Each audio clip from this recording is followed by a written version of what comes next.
Danas je 5. nedelja kroz crkvenu godinu.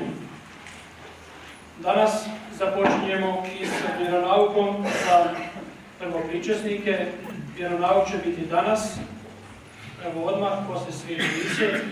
Evo molim svu djecu, oni koji su za prvu pričest, ali isto tako i djecu koja će se pričestiti u drugim školama, u drugim mjestima, da dođu na vjeronauk.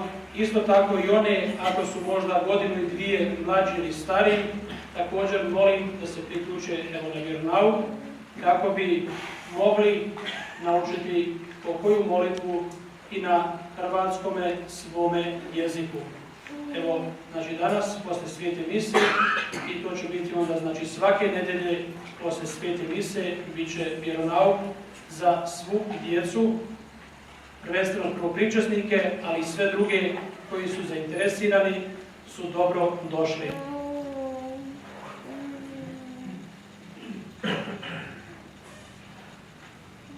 Evo, kao što sam prošli put i najavio, znači započinjemo s unutarnjim uređenjem naše crkve ovdje na Fareru. Ja ću možda sljedeću nedelju ili za 2 nedelje predstaviti taj projekt uređenja crkve koji je izradio jedan zagrebački umjetnik zajedno sa jednim arhitektom iz Zagreba. Pa evo, plan nam je i želja da ovu crkvu iznutra obnovimo, to jest ožbukamo, uredimo pod i nove stolice i klupe ili već šta će biti. A evo, to je prvenstvena želja da se ova crkva malo dotjera, da bi u istinu bila ugodnija za boravak i dolazak ovdje. Hvala svim onima koji budu pomagali ovaj projekt. Kroz korizmu ćemo imati projekt Compassion, to je za australski Caritas. Imate tamo na izlazu iz crkve materijale, pa vas molim da uzmete, da se poslužite. Svi vi, to će biti prikupljena 3. milostinja za jedno 4 tjedna, 3-4 tjedna, to je na 3. nedelju, na 3. korizmenu nedelju, pa evo, možete već za taj projekt se polako pripremati, ko želi, ko hoće. Stigao je novi broj glasnika Srca Isusova i Marina, molim pretplatnike da uzmu brojeve, a također stigao je i novi broj Catholic Voice-a, on je besplatan, pa molim također da uzmete te brojeve, doneste svojim kućama i čitajte kod kuće. Hrvatska škola počinje s radom 15. veljače u Hrvatskom klubu na Okonoru od 6 do 8 sati navečer. Kontakt osoba je gospođa Marija Frketić, imate broj telefona ovdje na župnom listiću. Mogu se prijaviti djeca od 5 do 12 godina. Evo, svi vi koji ste zainteresirani, odnosno vaša djeca, molim vas da se javite gospođi Mariji Frketić.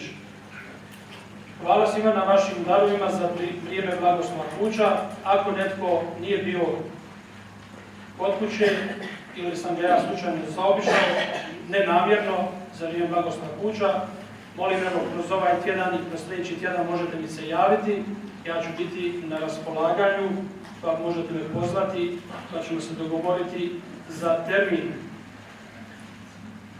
Također želim se zahvaliti svima vama koji ste radili, pomagali i svojim radom, i svojim vremenom, i svojim donacijama za prošlonedjeljni piknik.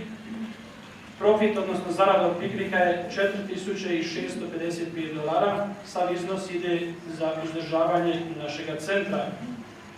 Za svećenika su dali Ante Knjeć $100 i Vanda Podravac $100. Za piknik Josip i Marica Belavić 200 i Blanka i Ante Barić $100. Svim darovateljima od srca hvala.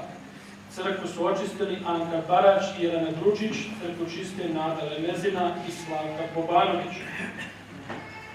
U srijedu je čista srijeda, započinje vrijeme korizme.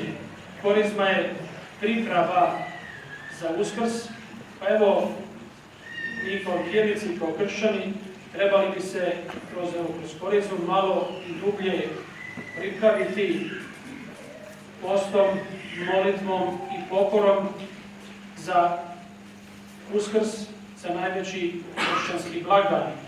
U srijedu je, kao što sam rekao, čista srijeda, post i nemrs. Taj dan je znači zapovjedni post i nemrs. Također, čista srijeda se naziva Gobrijevicom i obred pepeljanja bit će pod svetom misom u 6:30 ovdje u našoj crkvi. Pobožnost križnog puta bit će petkom u 6 sati, a poslije toga sveta misa u 6:30. I misa kroz sljedeći tjedan, u srijedu za pokojnog Pavu i Mandu Perković, za sve pokojni iz ove obitelji, te za pokojnog Marka i Mandu Pumić i sve pokojni iz ove obitelji. U petak je put križa u 6 sati, subote sveta misa za pokojnog Danijela Špraju. Sad ćemo ustati i pomoliti.